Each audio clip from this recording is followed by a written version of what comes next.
Hi there, hi. So if you are watching this, you are probably one of my clients, and I'm sending you this to teach you how to make a sauerkraut that is going to be really good for your microbiome. For you that are not my client, my name is Åsa Simonson, and I am a nutritional therapist and a naturopath, and I see clients, and you can have a look at my website. It's www.linneanutrition.co.uk, or follow me on Instagram at nordic.nutrition. So anyway, I've spoken to you about your microbiome already, and we agreed that it's very important for good gut health to eat a huge variety of plant foods. And one of the reasons I'm showing you this is that you can get 10 plant foods in one little meal, plus everything else that you add to the meal, which is going to be a huge amount of plant foods. And we also talked about that you should have at least 30 different plant foods each week to keep your microbiome nice and balanced. And these 30 different plant foods should be different each week, so you don't eat the same 30 plants each week.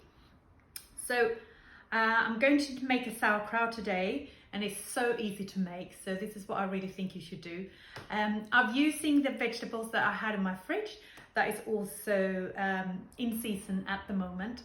So try and use in season vegetables, because then you get a variety each time you make it. So there's loads of cabbages in season at the moment, so we're going to have 3 different kinds of cabbages. So 3 different kinds of cabbages. I'm going to have some radishes. Radishes are really great because they're very, very high in prebiotic. Remember we talked about that as well. So the probiotic are the microbe in your gut, and the prebiotic is what the microbes eat. So the prebiotics are very important. Every single plant food have prebiotic, so they will all feed your probiotics, but certain ones are very high in this prebiotic, and radishes are one of those vegetables. And so is actually onions, spring onions and leek. So we're going to be having a lot of specifically good prebiotics here. So just to count everything, so we've got 1, 2, 3, 4, 5, 6, 7 carrots, 8. I'm going to put a little bit of fenolin, that's 9, and then I've got some kale from my garden, that's 10, and then I've got 2 different kinds of chard. So it's got the rainbow chard and normal Swiss chard. So that's actually 12 vegetables, right? 12 vegetables in one sauerkraut. Now that's really good. And you know what I said? It's not about eating a huge amount of these different kinds of vegetables. A little bit is enough. And with sauerkraut, I suggest you take maybe a couple of tablespoons with at least 1 meal of the day. And it's important to have a little bit of fermented food every day, because the microbes that you also introduce via the fermentation process, they don't really last too long in your gut. So you want to replenish it every day for the best effect. That is what science tell us today. Right, okay, so I'm going to now cut all these up. I'm going to put the vegetables here for the time being. And I'm going to do this, actually I've got an old one here that I'm going to use first. So I'm going to do these quite small, because we need to, so fermentation is an anaerobic process. So we're going to cover it with water or with liquid. So the fermentation process has to happen in an anaerobic environment, which means that there's no oxygen around. So you can either add water to a ferment, or you can do a dry ferment that we're doing here. and use the water or the liquid that is already in the vegetable. And we need to massage this out with some salt. So you want to have it as small as possible, because that just makes it easier to massage. So that's a little bit of that. I'll cut a piece of this.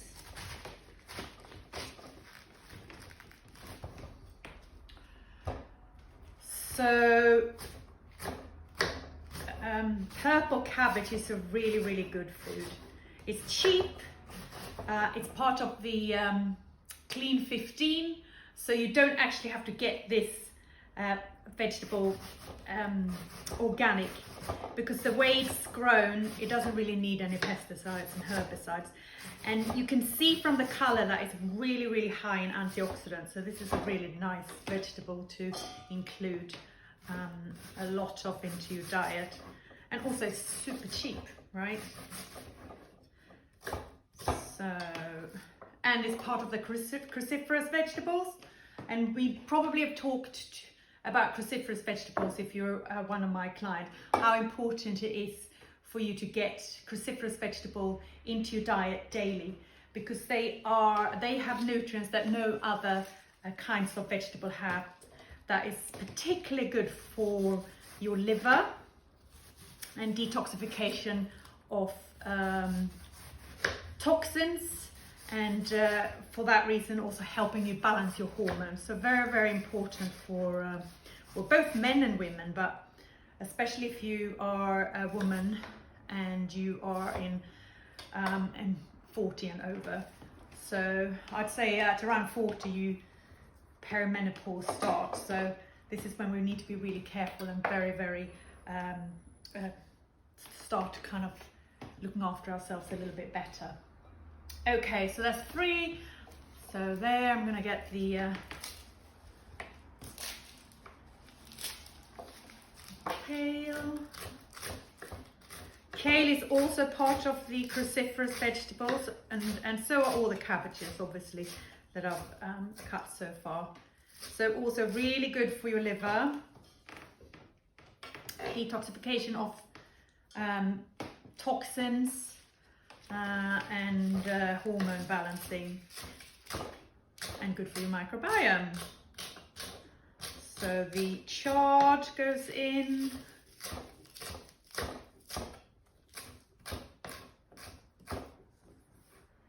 So the chard is from my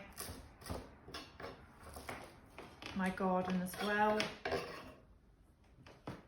Right, and a little bit of this onion. So this is a red spring onion. So we'll have some of that.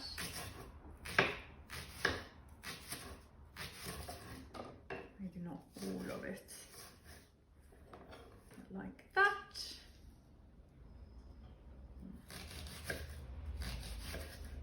Beautiful colour on that one. Right, and then the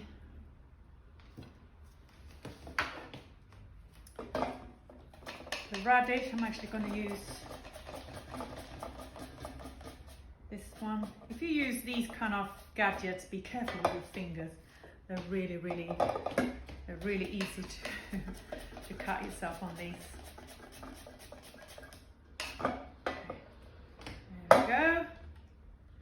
And then also a little bit of more onion, just some normal yellow onion. Onions really nice to ferment because they get really sweet and gorgeous when you ferment them. They're really, really nice. Okay, a little bit of fennel. Fennel is a funny one to ferment. I like it when it's a little bit with other vegetables, but it doesn't really taste very nice on its own. So if you've never had fermented food, perhaps fennel is not the first vegetables that you want to get in there. Right, okay, so it's just my carrot there. Just gonna get my little grater. Right, that was easier said than done. Oh, there we go.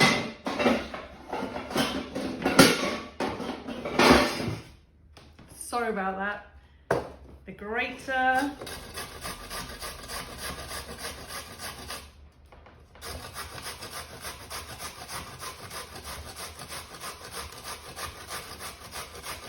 And preferably you should not mix vegetables and fruit when you ferment, because fruit ferment much quicker.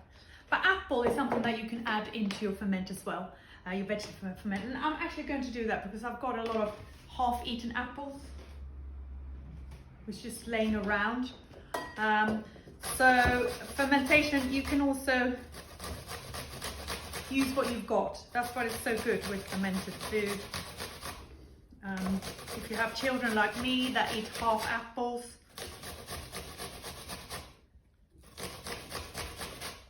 right, okay, there we go. Right, so that's now 13 different plant foods in this ferment. See how easy it is to get 30 plant foods a week, right? Okay. So it's all in there, and now what I need to do is to add some salt and then massage it. And salt, I weigh the vegetables and then I add roughly about 1.5% of the salt. So I'm going to just weigh it. And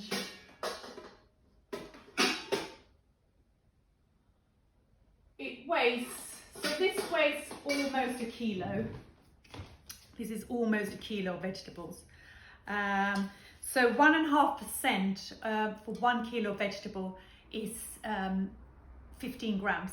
And 50 grams happens to be more or less 1 tablespoon of salt. So I'm going to use 1 tablespoon of salt into this. You can use a little bit less. If you come to me with cardiovascular problem, I would say don't use that much salt, just reduce it. But we've talked about salt already then, so you know what to do. Okay, so but for the rest of you, roughly 1 tablespoon or 15 grams. So right, you could also add some herbs in here if you wanted, or spices. It's really nice. So for example, caraway seed is my favorite spice to use in fermented food. It tastes absolutely delicious, fermented. Now, you could just leave this for about 15 minutes, go and do something else and then come back, and then osmosis have then already started. Or you just massage it. So I'm going to massage it now, and you really have to get in there and massage it. So the fermentation process starts when the surface of the vegetable kind of is broken down. So we're helping the fermentation process here by massaging it. And then you'll notice, depending on what vegetables you use, that some vegetables have a lot of water, so it's easy to get lots of water out, and some vegetables have less water, and then you might have to massage a little bit longer. If it's difficult to get lots and lots of water out, then you can always add a little bit of water as well. Just some filtered water, not just tap water, because it's got chlorine in it, and you want to, chlorine can interfere with the fermentation process, so filter it.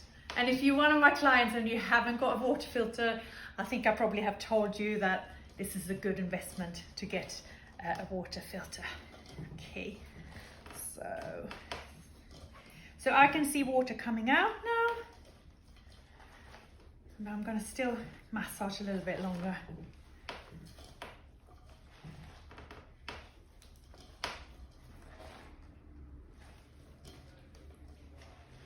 Right, okay. It really is quite hard work to massage, so it is a good idea to go and do something for 10-15 minutes and then come back to it. Right, okay. It's starting to look good here. Lovely. Okay, so now it's actually quite good. So I'm gonna. So if you take a hand of vegetable up and then you squeeze it, it should come water from it. Then it's ready. And then you need to find your little fermentation jar. So I'm going to just use a jar here. You can use anything you have at home. A glass jar, save all your glass jars. The bigger they are, the better, obviously. This is a nice size. I can get my whole fist in here. And what you're going to do is to just wash it properly. You don't have to sterilize it because it's absolutely fine. But you know, you want to have good hygiene, so you can wash it properly. Don't use any heavy duty detergents. But if you want to, you can sterilize it as well. It's really up to you. You don't need to. Okay. So now you want to push these vegetables down.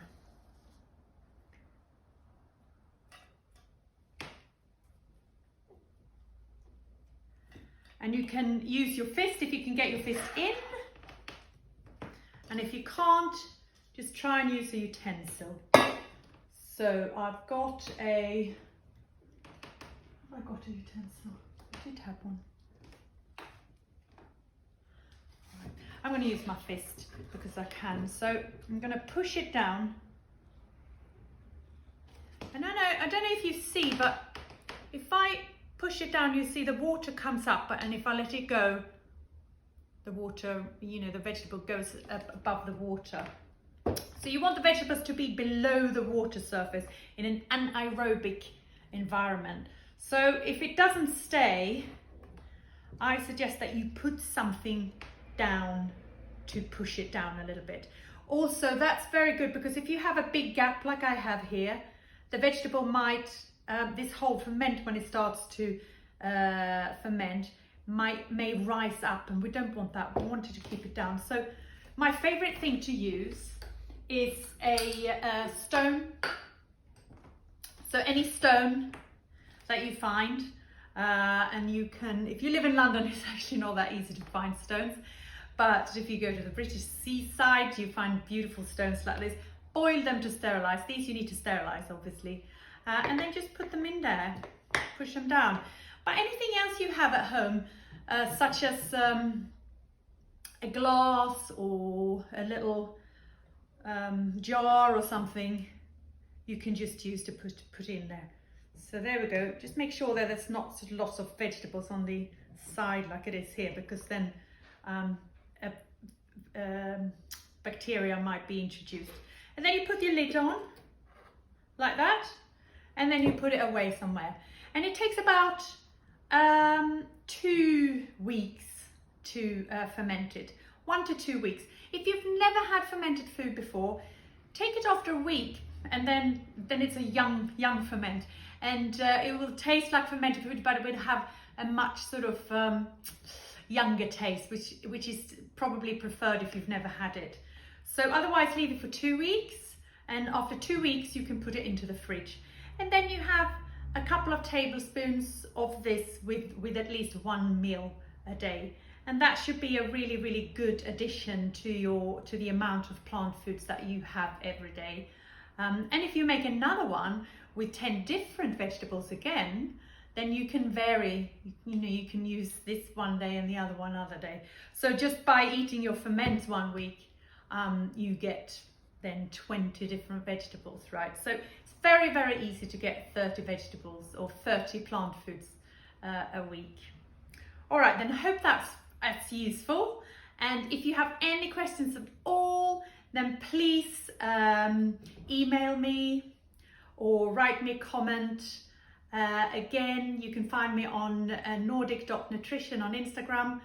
Feel free to ask lots of questions there, or you get all my details from there. And the website is www.linneanutrition.co.uk. And if you're a client of mine, you can just email me or call me. All right then, hope that was useful.